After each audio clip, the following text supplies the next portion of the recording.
500 ரூபாய் கடன் வாங்குறேன், சரி அதை தொலைச்சு போடுறேன். சரி. இன்னொருத்தன்ட்ட 1000 ரூபாய் கடன் வாங்குறேன், சரி. அதுல 300 ரூபாய்க்கு ஜாமான் வாங்குறேன். சரி. இந்த கரெக்டா கேளு. நீ சிரிச்சு கேட்டீங்கன்னா ஒழுங்கா சொல்ல மாட்டேன். நான் ஃபர்ஸ்ட் கேட்டுறவா சார்? இல்ல நான் கேட்கிறேன். கேளுங்க. ஒருத்தன்ட்ட பணக்கணக்கு தான், வேற ஒண்ணும் இல்ல. சரி. ஒருத்தன்ட்ட 1000 ரூபாய் கடன் வாங்குறேன், சரி, அதை தொலைச்சு போடுறேன்.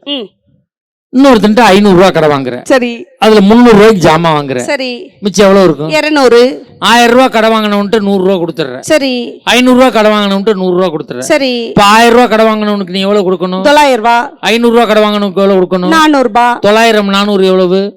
1300. நீ எவ்வளவுக்கு ஜாமான் வாங்கின? 300. 1300 எவ்வளவு? 1600. நீ வாங்கின கடன் மொத்தம் எவ்வளவு? 1500. இந்த 100 ரூபாய் எங்க இருந்து வந்துச்சு?